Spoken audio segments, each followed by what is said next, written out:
మనీష్‌దే తప్పు, ఇమాన్యుయల్‌దే తప్పు. ఈ రెండిట్లో ఒకటి మిస్ అవ్వకుండా కామెంట్ చేయండి. ఈ ఎపిసోడ్ చూసిన వాళ్ళు. నిజంగా న్యాయంగా ఒక న్యాయమూర్తిలా కామెంట్ చేయండి అబ్బా! ఎవరి సైడ్ తీసుకోకుండా కరెక్ట్‌గా న్యాయంగా కామెంట్ చేయండి. ఇక ఆల్రెడీ నామినేషన్స్‌లో ఉన్న వాళ్ళ పరిస్థితి ఏంటి? లేని వాళ్ళ పరిస్థితి ఏంటి?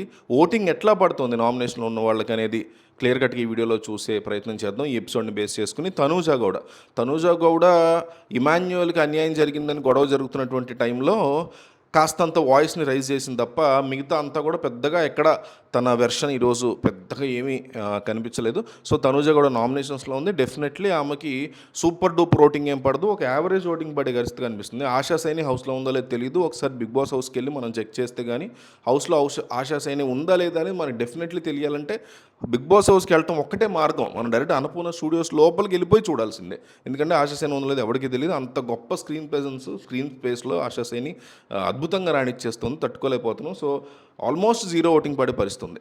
షష్ఠీ వర్మ కూడా ఇందులో ఉంది. తను నామినేషన్స్లో ఉంది. షష్ఠీ వర్మ పర్వాలేదు అన్నట్టుగా అక్కడక్కడ అడపా అట్లా కనిపిస్తుంది తప్ప తను కూడా ఆల్మోస్ట్ ఆశా సైనిలానే ఉంది తన పరిస్థితి కూడా. సంజనా గర్లాని మీద ఎంత నెగిటివిటీ ఉన్నా బిగ్ బాస్ లోపలికి పిలిచి మీరు ధైర్యంగా నిలబడ్డారు, ఎరగదీశారు, కెప్టెన్సీ ఎందుకోవడానికి ఒక 5గురిని మీరే ఎంచుకోండి అని చెప్పి ఇవ్వడంతో, ఆ బంపర్ ఆఫర్ ఇవ్వడంతో సంజన లెవెల్ ఒక్కసారిగా పెరిగిపోయింది. పాజిటివ్ ఓటింగ్ వైపుగా సంజన నామినేషన్ ఓటు బ్యాంకింగ్ అంతా కూడా వెళ్తుంది. సో సంజన చాలా పాజిటివ్ ఓట్ బ్యాంక్ తెచ్చుకుందని చెప్పుకోవాలి. రీతు చౌదరి తన క్యూట్నెస్తో, తన అల్లరితో, తన మాటలతో తను కూడా ఇంట్లో యాక్టివ్గా పార్టిసిపేట్ చేస్తూ, ఇది చెప్తున్నాను నేను, ఆశా సైని కానీ తనూజ కూడా కానీ వెళ్ళి వంట చేసామా పని చేసుకున్నాం చిన్న ఎంటర్టైన్మెంట్, ఒక అల్లరి, ఒక కబుర్లు ఎంటర్టైన్మెంట్ కానీ డ్యాన్స్ చేసేక్కర్లా, పిచ్చి పిచ్చి ఆశలు అయ్యక్కర్లా. సరదాగా అందరితో మాట్లాడడం, జోకులు వేయడం, అలాంటివి చిన్న క్యాప్చర్ చేస్తారు, మాకు చూపిస్తారు బిగ్ బాస్. ఓట్లు పడే ఛాన్సెస్ మీకు చాలా ఈజీగా ఉంటాయి. ఇక ఇమాన్యుయల్ తన ఆల్రెడీ నామినేషన్స్లో ఉన్నాడు కాబట్టి తనకి అన్యాయం జరిగిందని నమ్ముతున్నాడు కాబట్టి ఈ green light red light issue దగ్గర, క్యాప్టెన్సీ టాస్క్ దగ్గర ఇక విపరీతంగా వీరోచితంగా గొడవ చేశాడు. మనీష్ మీద పడిపోయి ఆల్మోస్ట్ కరిచేశాడు. అంటే అన్యాయం జరిగిందని అతను బాధపడడంలో తప్పలేదు, కానీ too much over the board వెళ్ళాడు అన్నట్టు అనిపించింది. ఎందుకంటే మీరు అబ్జర్వ్ చేస్తే లైవ్ చూశాను నేను, మనీష్ స్టార్టింగ్లో చాలా క్లియర్గా చెప్పాడు గ్రీన్ లైట్ రెడ్ లైట్ అనేది కూడా మీరు బేస్ చేసుకుని వెళ్ళాలి అని. బట్ ఫస్ట్ 2 పార్టిసిపెంట్స్కి చూపించాడు.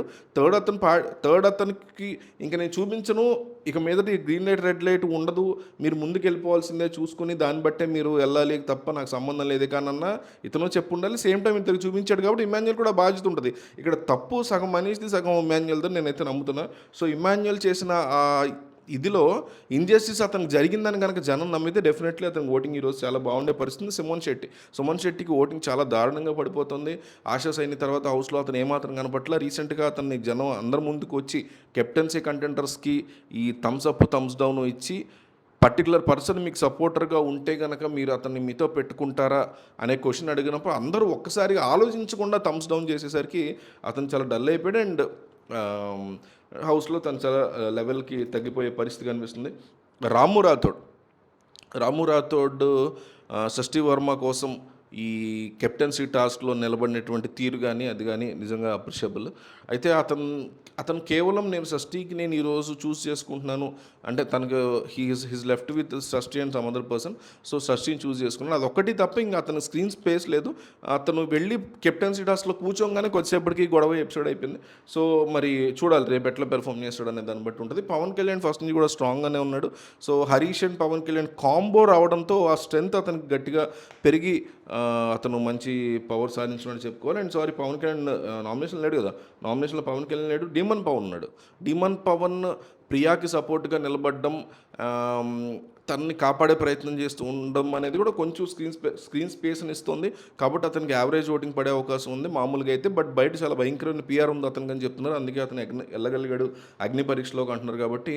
సో మంచి ఓటింగే ఉండొచ్చు. ఇక హరీష్, ప్రియా, దమ్ము శ్రీజ, మనీష్ వీళ్ళు నామినేషన్స్లో లేరు.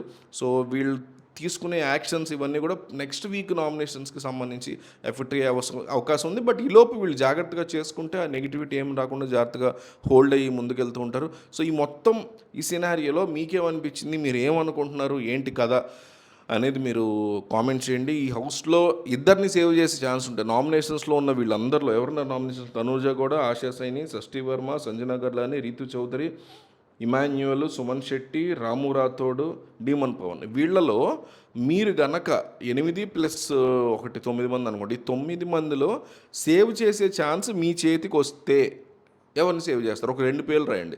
ఇద్దరిని సేవ్ చేసే ఛాన్స్ వస్తే మీరు ఎవరిని సేవ్ అదండి సంగతి. ఇలాంటి ఇంట్రెస్టింగ్ విషయాలు మరెన్నో తెలుసుకోవడానికి మా ఛానల్ని సబ్స్క్రైబ్ చేసుకోండి. మా వీడియోస్కి లైక్ చేసి పక్కనే ఉన్న బెల్ ఐకాన్ క్లిక్ చేయడంతో మా వీడియోస్ మీకు నోటిఫికేషన్ రూపంలో వస్తాయి.